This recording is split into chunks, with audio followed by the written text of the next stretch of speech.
It's time for America Outdoors Radio, the show that covers the outdoor scene across the U.S. of A. and the entire continent. Fishing, hunting, conservation, outdoor recreation, and great destinations, we cover it all every week. It's your country, your outdoors. Let's explore it together with your host, John Cruz. Welcome aboard. It looks like fall finally arrived for much of the United States, with a weather front that has pushed through the past week, bringing cool weather, rain, and in some cases snow with it too. Some folks will be bummed about this, but hunters, by and large, are pretty happy.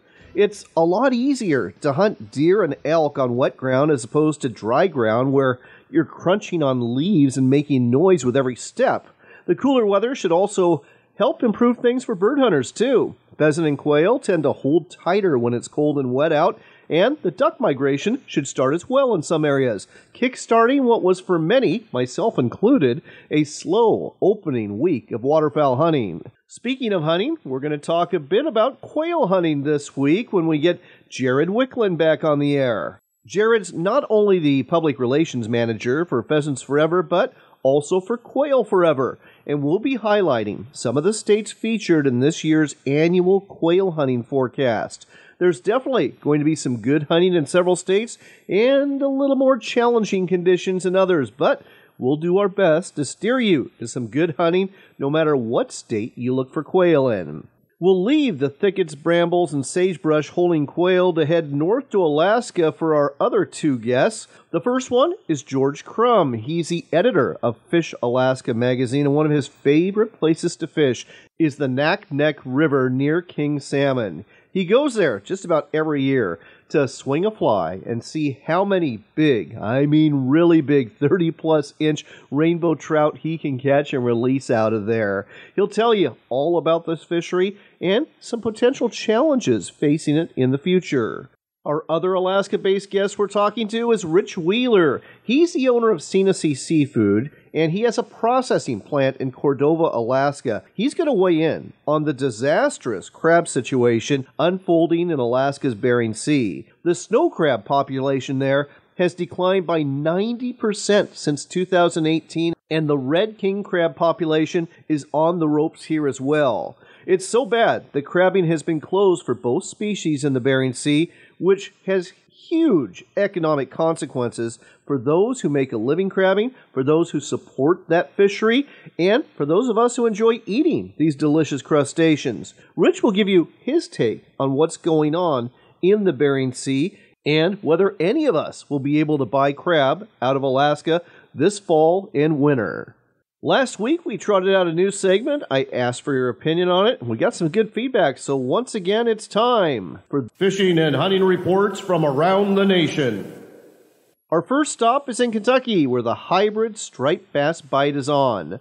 Lee McClellan, writing for Kentucky Afield, says these bass are created in hatcheries by breeding white bass with pure striped bass, which are then stocked into rivers and reservoirs around the state. McClellan says fall is arguably the best time to fish. Hybrid striped bass bite willingly into the winter. If you're looking for some places to go, here's a few suggestions. The Ohio River is one of the best places to fish for hybrid striped bass. The Falls of the Ohio, the natural river barrier that helped make Louisville a prominent city, is a highly productive area for these fish, and it's historic as well. Kentucky stocks roughly 700,000 hybrid striped bass in the Ohio River every year. As for how to catch them, Chase Winiger with Kentucky Afield TV says, cast downstream of the ramp with chicken livers or cut bait. Anglers may bank fish for hybrid at the Falls of the Ohio State Park on the Indiana Bank, too. Kentucky anglers can also fish the Indiana Bank of the Ohio River, and they only need their valid Kentucky fishing license to do so. South Central Kentucky's Barren River Lake is rated excellent for hybrid striped bass in this year's fishing forecast. As a matter of fact, the tailwaters below the Barren River Lake Dam produced the current 20-pound, 8-ounce state hybrid record in the early 1990s.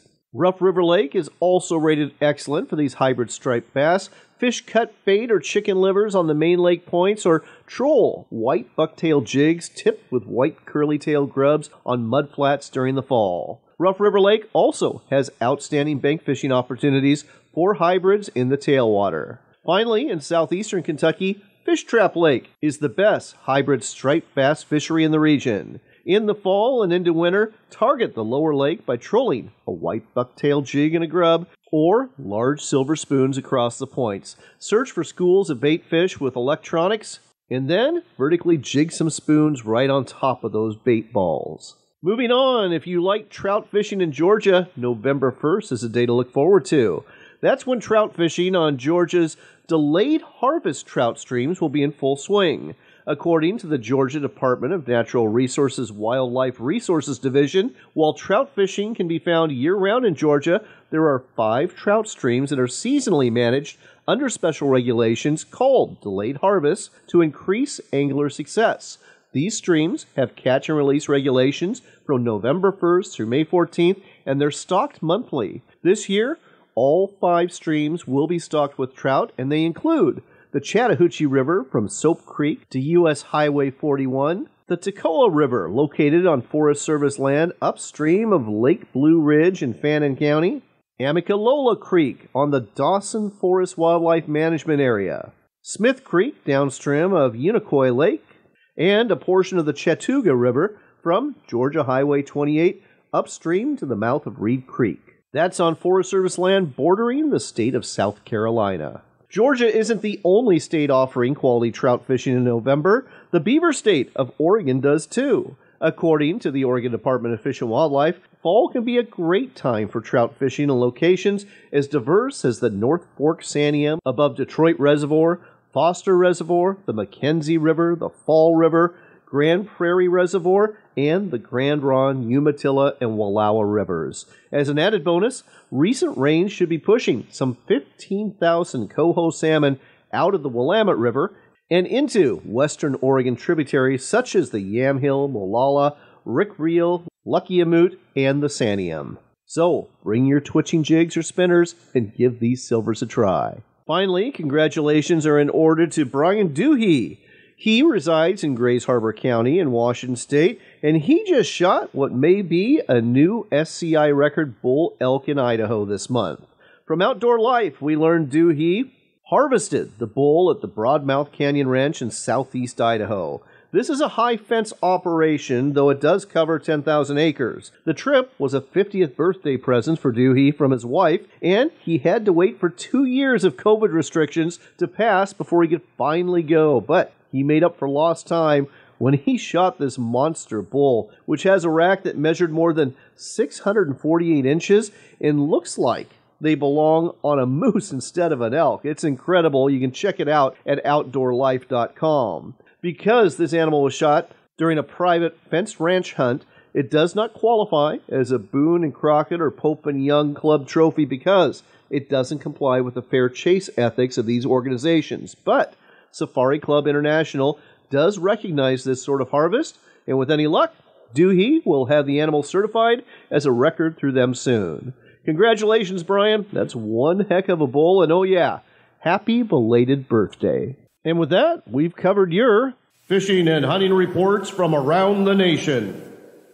Stick around. We'll be checking in with George Crum, the editor of Fish Alaska magazine, during our next segment, and we're going to talk all about catching huge rainbow trout out of the Naknek River.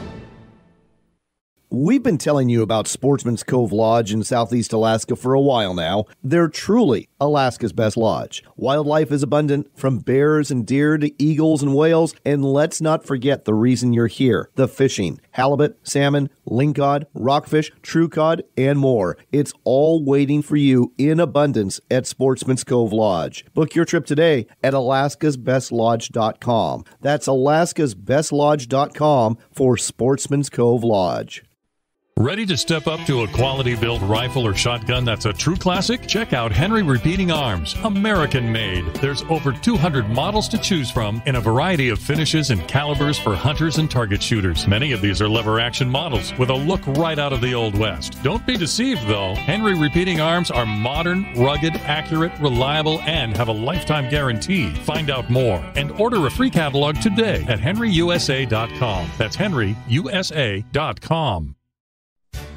Hunt of a Lifetime is a nationwide nonprofit organization dedicated to providing hunting and fishing trips to youth 21 and under who suffer from life-threatening illnesses and disabilities. These adventures make big differences in the lives of those who participate in them, and in many cases are literally a dream come true that brings hope and therapy to their lives. Find out more, get involved, or donate today at huntofalifetime.org. That's huntofalifetime.org.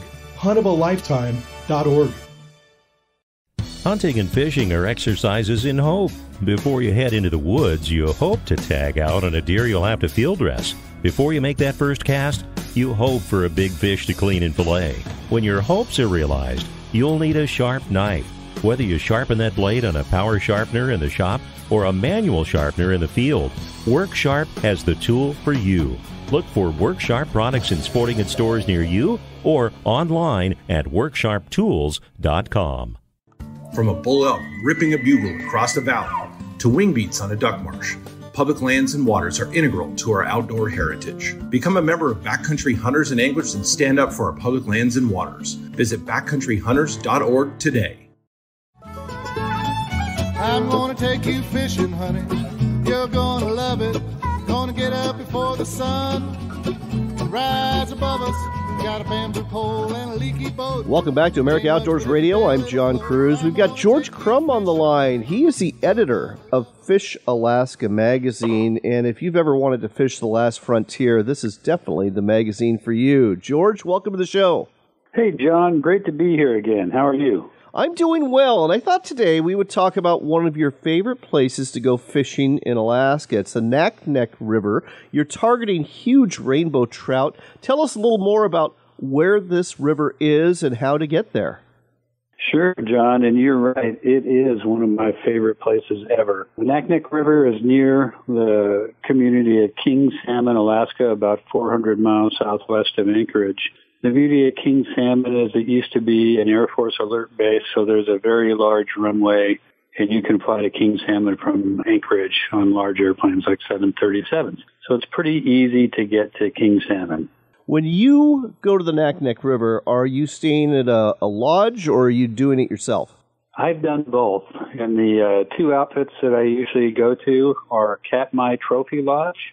That's the place that I go if I want to be guided, which is not a bad idea for the Naknek because though the Naknek is only about 40 miles long, it is rather wide and fast and difficult to read and hard to know where the fish are actually going to be. They're not everywhere. So guided, Katmai Trophy Lodge. When I do it myself, I go to Naknek River Camp and rent a boat, and they turn me loose on the river, and I charge up and down and make the guides' lives miserable because I do know the river fairly well. Let's talk about the fish there. Now, are these rainbow trout or are they steelhead? Because I know the Naknek does enter into the ocean.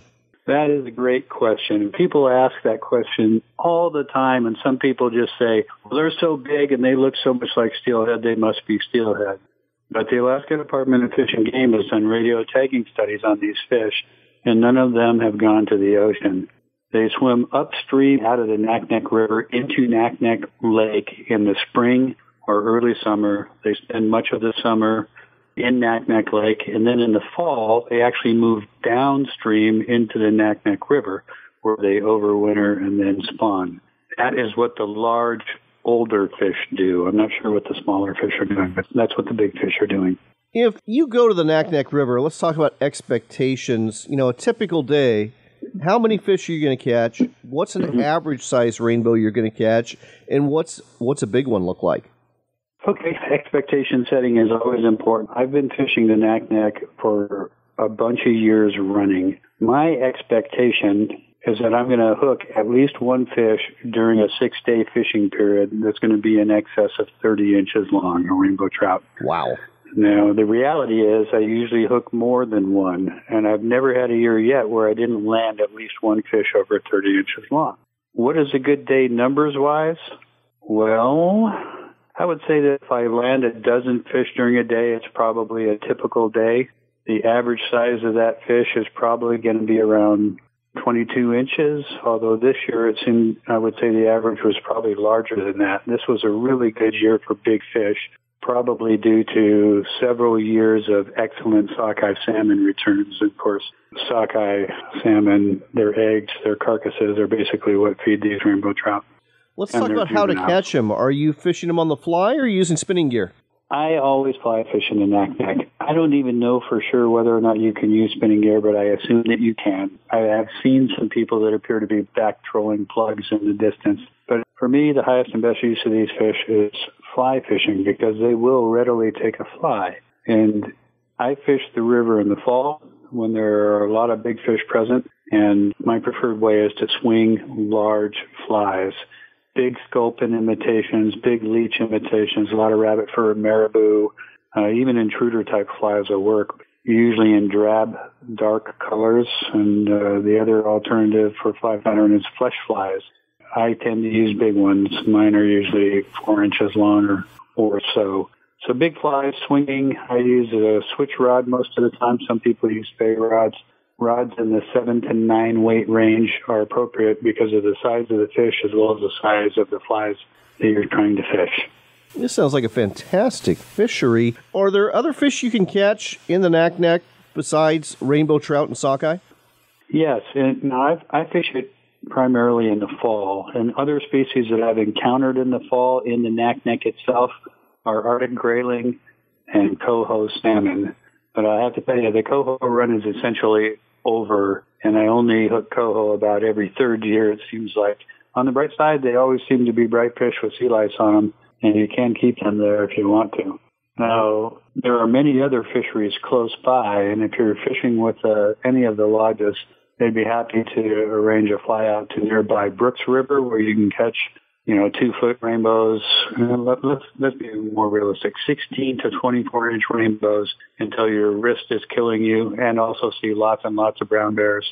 Kulik is another location that you can fly into on very short notice. It's not that far away. And then other places, Ugashik, tremendous Arctic char fishery for very large Arctic char. Those are all options nearby. Oh, this sounds absolutely fantastic. You are definitely making me want to go to Alaska in the fall. Let's talk about something else, though. All fisheries have their challenges, and I understand that the Naknek is no different. What's going on with some of the local residents who want to change things there? Well, some of the people that have lived in the Naknek area for a long, long time have seen the increase and the growth in guide traffic, in particular lodge traffic, over the years. And like any place where there's good fishing, people who want to make their living guiding people to that fishery are going to go there. So the lodge traffic in the Naknek area has probably grown some over the last 10 or 15 years. The local residents who moved out there originally probably thought they were going to have the place to themselves forever, and that's probably an unrealistic expectation. But what I see in the coming Board of Fish meetings are some proposals in place looking to limit some of the traffic on the river, which sounds like a good thing at first blush. I'm not sure it's necessary, though. Some people have cited that the rainbow trout population is really on the downturn, blah, blah, blah. In my own fishing experience over the past, let's say, 6 or 8 years, the rainbow fishing in the Naknek during the time period that I'm going in late fall seems to have gotten better with each passing year. So I'm not sure what the real answer is, though. I know that one of the proposals looks to limit guides to the number of boats and anglers they can put on a river in a day. And is it needed? Can't say for sure. I can say during the period that I fish, basically the month of October, I don't think it's necessary. There's some traffic on the river. I wouldn't call it excessive. And like I said, the fishing seems to be getting better every year. So I'm not sure whether or not restrictions are necessary at this time. Well, we'll keep our eyes open and see what happens on this one. And folks, if you want to stay in the loop about what's happening on the Naknek River and what's happening in Alaska in terms of fishing, the magazine to get is Fish Alaska Magazine. George turns this out on a regular basis, and it's available for subscription. Just Google Fish Alaska Magazine. You'll get there in a hurry. George, thanks for sharing this with us today on America Outdoors Radio. My pleasure, John. Talk to you later. You're gonna love it. Gonna get up before the sun. Rise above us. Got a bamboo pole and a leaky boat. It ain't much, but if you bail, it'll float. I'm gonna take you fishing, honey. You're gonna love it. We've been telling you about Sportsman's Cove Lodge in Southeast Alaska for a while now. They're truly Alaska's best lodge. Wildlife is abundant, from bears and deer to eagles and whales. And let's not forget the reason you're here, the fishing. Halibut, salmon, lingcod, rockfish, true cod, and more. It's all waiting for you in abundance at Sportsman's Cove Lodge. Book your trip today at alaskasbestlodge.com. That's alaskasbestlodge.com for Sportsman's Cove Lodge. Hunt of a Lifetime is a nationwide nonprofit organization dedicated to providing hunting and fishing trips to youth 21 and under who suffer from life-threatening illnesses and disabilities. These adventures make big differences in the lives of those who participate in them, and in many cases are literally a dream come true that brings hope and therapy to their lives. Find out more, get involved, or donate today at huntofalifetime.org. That's huntofalifetime.org. huntofalifetime.org. Backcountry Hunters and Anglers, a nationwide group working to keep public lands in public hands. We've helped ban the use of drones for hunting. We help repair wildlife corridors in key riparian areas. We speak up against illegal ATV use. Please join this dynamic conservation group. Check us out at backcountryhunters.org.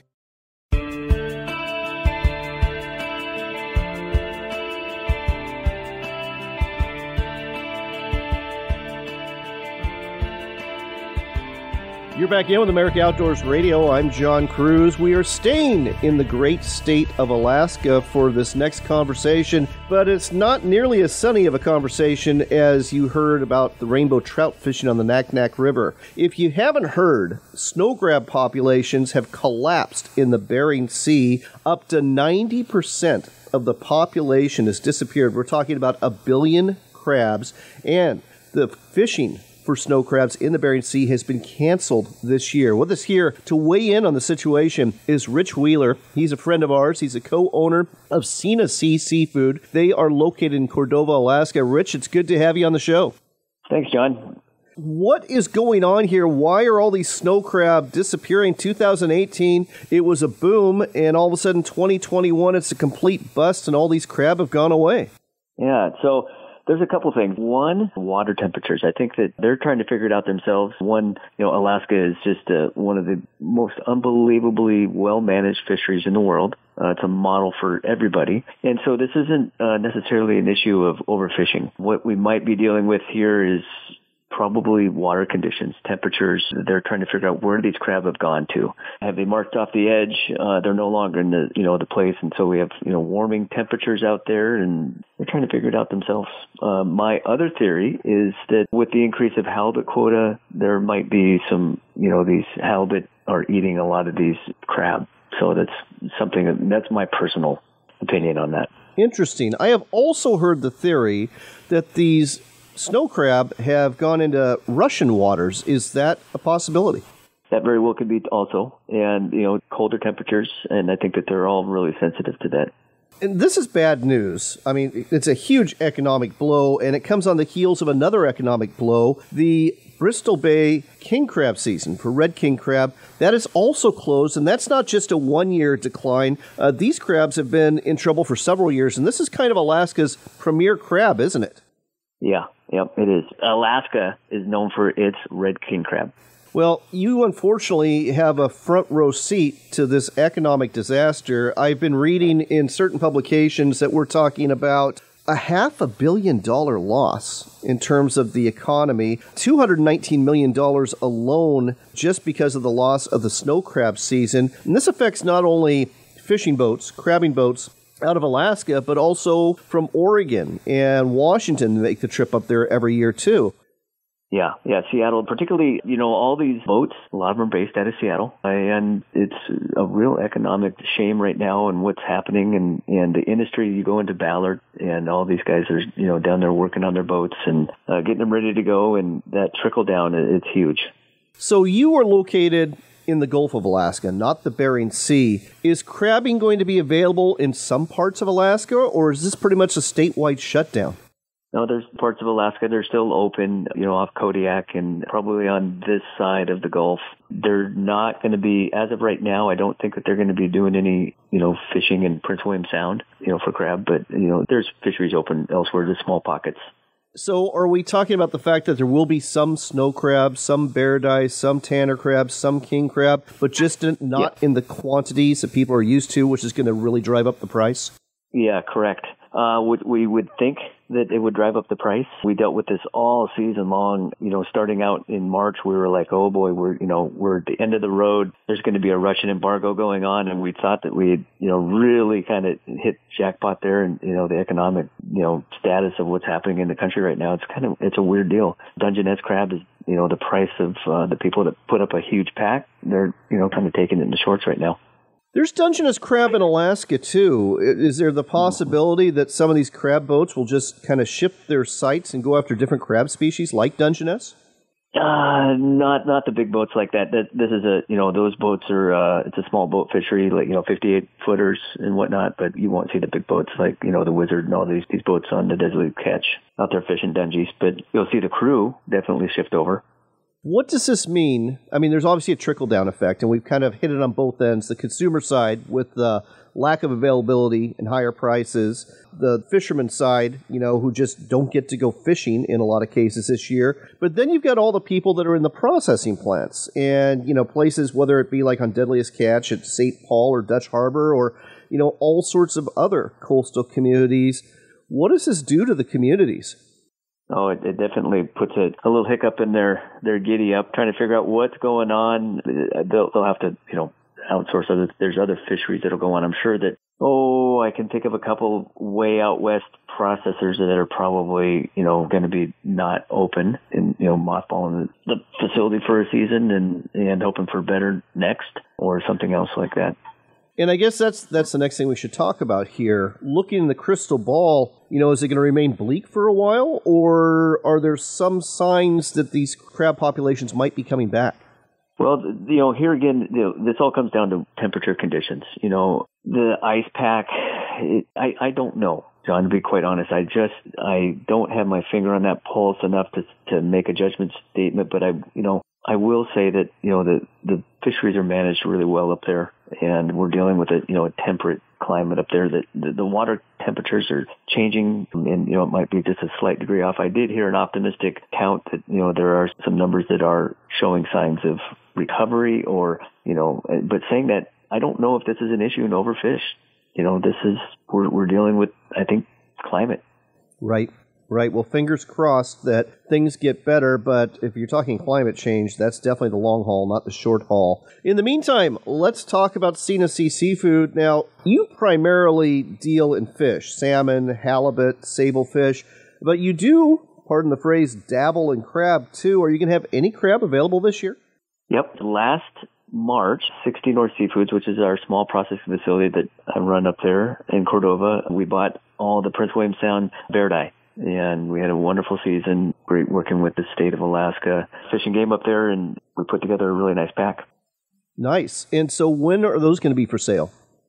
We have them available now. And we put together a large quantity of packs of 20-pound boxes, or actually I do whatever Sena tells me to do, and we put it in smaller packs. And so it's a pretty nice pack of crab we put up this year. Oh, that sounds fantastic. And as I was talking about with another guest, crab is a great meal for the holidays, but so is fish. And you've got some of the finest fish around. And your big deal is sustainable wild-caught fish. We're talking about Copper River sockeye salmon. We are talking about sockeye and king and silver salmon out of Prince William Sound. Again, we're talking about halibut, we're talking about sablefish, and you deliver this right to a person's door, carefully packaged, meal-sized portions. Are you expecting a big year this holiday season?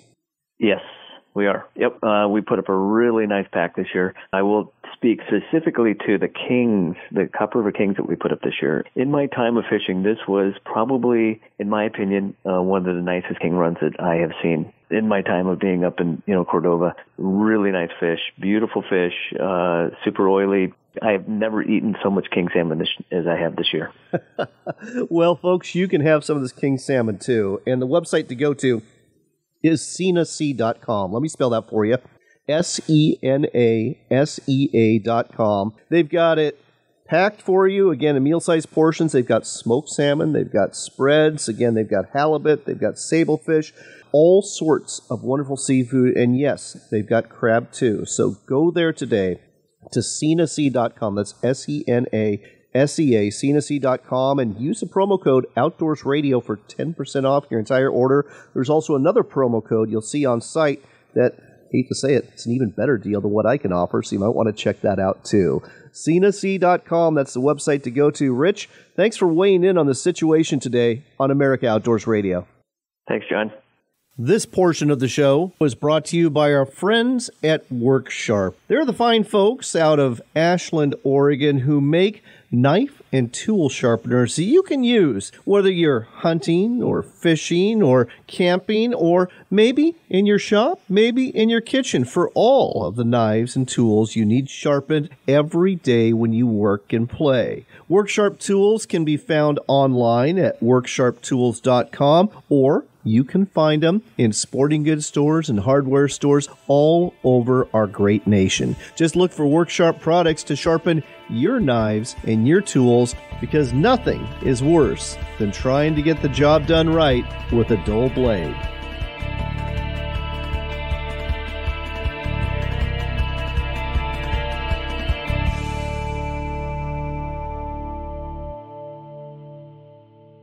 In today's news, I'm cooking a brisket. Let's go to Jill at my house to see how it's going. This is your house and you brought me and the crew to check on your brisket? That's correct, Jill.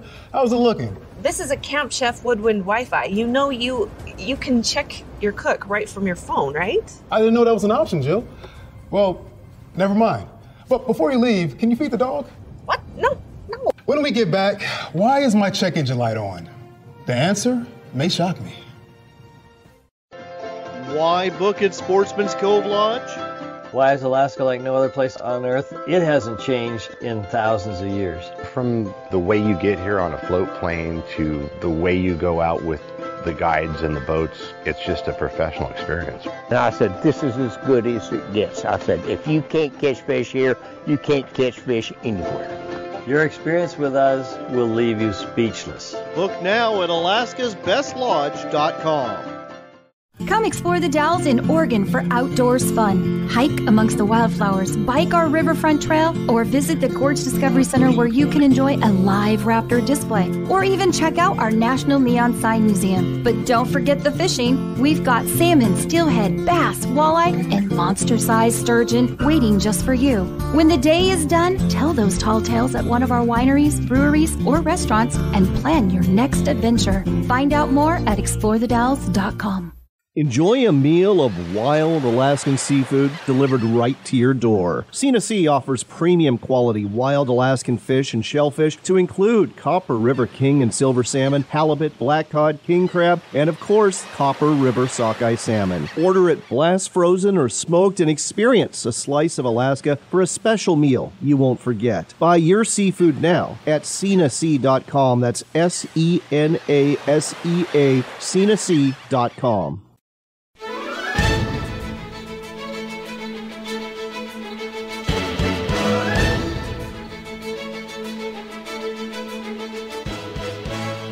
Welcome back to America Outdoors Radio, and we are once again welcoming back Jared Wicklund. He's the Public Relations Manager for both Pheasants Forever and Quail Forever. As you may recall, we had Jared on recently to give us the 2022 pheasant hunting forecast, and now it's time to talk about the 2022 quail hunting forecast. Jared, welcome back to the show. Hey, John. Thanks for having me back. It's hunting season. What can we say? It's the best time of year. Oh, you're right. You are absolutely right. And folks, if you go to quailforever.org, there's a tab up there on the front page where you can access this state-by-state report. And I tell you that because we're not going to be able to get through all of them today, but we're going to hit some highlights. And we're going to start off in the Midwest. Let's start off with the state of Iowa. You wrote this one up yourself, didn't you, Jared? I did. I used to work down there, and I've got a lot of state agency staff that are still part of our chapters, so it was nice to catch up with them and talk a little bit about Iowa. So Iowa's coming off in 2018. Iowa was coming off of basically a 30-year high for quail numbers. They have had some ice storms and some other things in the last year, especially in the southeast and the eastern side of the south central regions. You know, quail are a little bit harder to find this year, but as you move further west and south in the state, quail hunting can actually be pretty good, especially down in the southwest corner. If you go in and look at our report that we've got listed online, there's places where in the southwest where the August roadside survey jumped from 1.69 quail per route last year to 4.38 quail this year, and considering the long-term average is 1.32 quail per route, the southwestern corridor this year looks really good if you can find them on public land or do some door knocking. Oh, that sounds fantastic. And we're not going to get into Missouri much today, but I can tell you similar results, folks. Up in the north central and northwest prairie area of Missouri, huge increases in quail number, which spell good hunting up there. But instead of Missouri, let's talk about Nebraska. This is a state most people equate with pheasant hunting, but there's quail to be had there too, isn't there?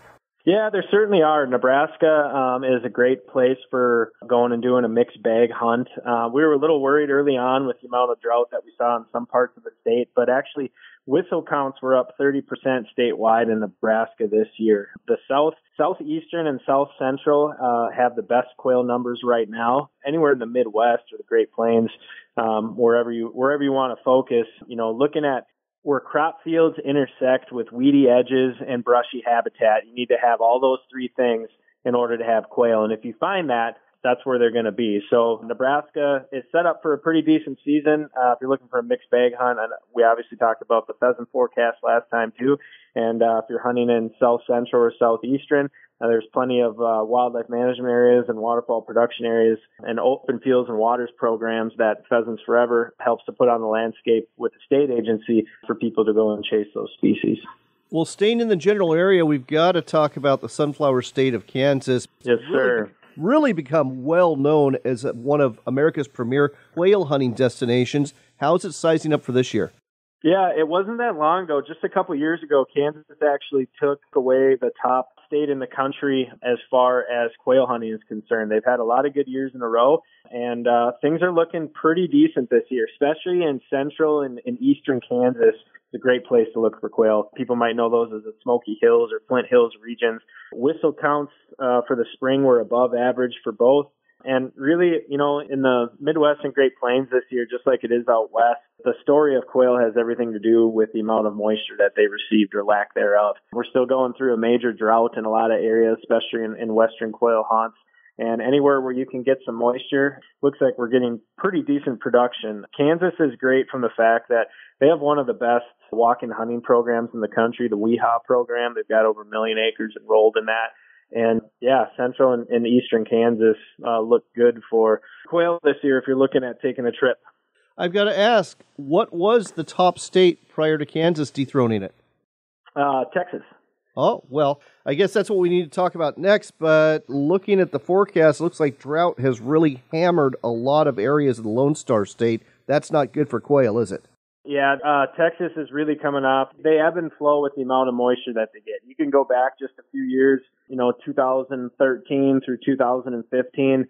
I've talked to people down there that were moving up to 50 coveys a day, which is just prime quail hunting at its finest. But then, you throw in a few years of bad weather where they aren't getting any moisture, no bug production, no nesting habitat production, and that tends to happen. Your quail populations go up and down, sort of feast or famine. So one bright spot for Texas this year would be out in complete western Texas. Their scaled, or what people know them as blue quail numbers, are actually looking pretty good. It's a very western side of the state, and there are some public areas out there to go and chase scaled quail. 50 coveys a day. I can't even fathom that number. I hunt in central Washington State, and if I bust 3 or 4 coveys, I think I've had a fantastic day. Oh, my gosh. Yeah, I remember it wasn't that long ago. I was actually hunting Oklahoma, sort of right on the Texas border, and that was during that 2014. And same thing. I mean, just public land was really good. Private land was good as well. And, just a lot of coveys. It's hard to fathom sometimes. All right. Well, let's move a little bit west to New Mexico and Arizona. If we're going to talk about desert quail, we've got to talk about these 2 states. Yeah, New Mexico and Arizona both are just great places. I think they've actually seen an uptick in the number of bird hunters to go there, especially get later on in the winter. It's just a great place to go to and enjoy some mild temperatures, and their quail season goes well after the new year. So in New Mexico, you're looking at, you've got 4 species with a great mixed bag to go and chase, and, enjoying that late season weather, especially in southwest New Mexico, Hidalgo, Grant, and Luna counties. And they're talking like quail numbers are looking pretty decent this year. So if you're going to New Mexico, a lot of public land down in that southwest region of the state. All right. Last stop is where I live, the Pacific Northwest. Washington and Oregon, we had a real cold, wet spring, and east of the Cascades in both states, it's been bone dry all summer. We literally just got our first rain in 3 months just this week. How's that looking for our quail? Yeah, you're absolutely right. On both of our reports, Washington was expected to hopefully see just a small uptick in quail numbers. You guys had a very mild winter, but you're absolutely right. The cold and wet spring held on for a long time and probably impacted nesting quail chicks. Same for Oregon as well. The eastern edge of Washington, there's lots of young quail broods that were reported being seen, and they're expecting better hunting than last year. So we'll see how some of it shakes out. But those cold, wet springs followed by drought don't do any favors to some of our favorite birds. All right. Well, folks, if you want to find out more, or if we didn't cover your state, the website to go to, again, is quailforever.org. That's quailforever.org. Just look for the 2022 hunting forecast. And if you love quail as much as Jared and I do, consider joining this organization that is all about conserving our quail and the habitat they live in. The website, again, quailforever.org. Jared, thanks as always for making the time. Thanks, John. Good luck this fall. Speaking of hunting, if you are looking for a new rifle or shotgun, you really should check out the lineup that's available at henryusa.com, because Henry Repeating Arms, they've got over 200 models of rifles and shotguns, primarily lever action rifles, and all of their firearms are made in America by a family-owned company, and you are bound to find something you're going to like, whether you're after squirrels and rabbits, or maybe after deer or elk or bear, or maybe a fall turkey. And wouldn't that taste good for Thanksgiving? All the firearms from Henry Repeating Arms, you're going to find they're all accurate, they're all reliable, they look fantastic, and you'll be able to find one at a dealer near you. Just go to henryusa.com, look for authorized dealers, check out the lineup. If you have any questions, just contact the award-winning customer service staff and get yourself a rifle or shotgun from Henry Repeating Arms today, or better still, get one for somebody you love for Christmas. They will definitely love that as a present. The website again, henryusa.com, and don't forget to ask your free decals and catalog while you're there. On that note, it's time to wrap things up, but as always, I want to thank our great guest today. That includes Jared Wicklund from both Pheasants Forever and Quail Forever for the latest hunting forecast, to Rich Wheeler with Sina Sea Seafoods. Rich and his wife Sina do a fantastic job of providing you wild-caught Alaskan seafood, whether it's salmon, halibut, sablefish, or shellfish, delivered right to your door. Check out their products at sinasea.com. And let's not forget George Crum. He's becoming quite a regular guest when it comes to Alaska fishing, and that's because he's the editor of Fish Alaska magazine. He knows quite a bit about this subject, and if you're looking to get the latest on the Alaskan fishing scene, well, you should consider a subscription to Fish Alaska magazine. Here's hoping that you are healthy and well in the days ahead. And here's hoping you get out there too. I mean, fall is the best time of year to get out there for both fishing and hunting as far as I'm concerned. So don't lose out on the opportunity. Be blessed and remember this. It is your country and your outdoors, so get out there and enjoy it.